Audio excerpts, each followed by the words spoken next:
History requires us to acknowledge that we've never fully lived up to the promise of America, captured in the essence of these documents.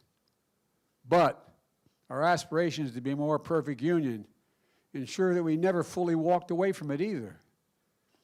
Just like the Army captain who became President of the United States of America walked toward our North Star when he signed Executive Order, as Jim mentioned, 9981, that desegregated the United States Armed Forces on July 26, 1948, 75 years as of yesterday.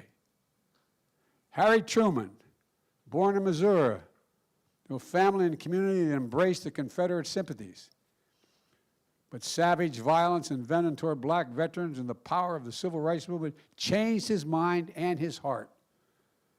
Guided by a prayer he memorized as a child, and the prayer went like this: "O Almighty and everlasting God, creator of heaven, earth, and universe, help me to be, to think, to act what is right because it is right." That was a prayer he memorized, and history says he spoke to. When the time came, Harry Truman did the very American thing.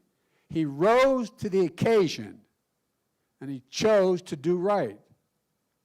Southern elected officials were resolutely committed to the racial status quo, and even the most modest support by the Truman administration to advance civil rights would have been viewed as an existential threat to white supremacy. Truman's staff urged the president to express sympathy privately to the civil rights leaders, but to do nothing publicly to alienate his segregationist supporters in the South. The meeting included Walter White, the executive secretary of the NAACP, then the most influential civil rights leader in America, and a strong political supporter of Truman. As the meeting opened, civil rights leaders urged Truman to call Congress back into session to address the spreading violence against black veterans. The president expressed sympathy, but lamented there was little he could do because there was not public support for new civil rights legislation.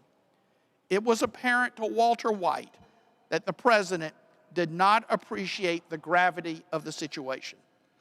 White changed the discussion by sharing with Truman in detail the blinding of Isaac Woodard. As the tragic story of Woodard's beating and blinding unfolded, Truman sat riveted and became visibly agitated with the idea that a uniformed and decorated American soldier had been so cruelly treated. Abandoning the advice of his staff, Truman stated, "My God, I had no idea it was as terrible as that. We have got to do something."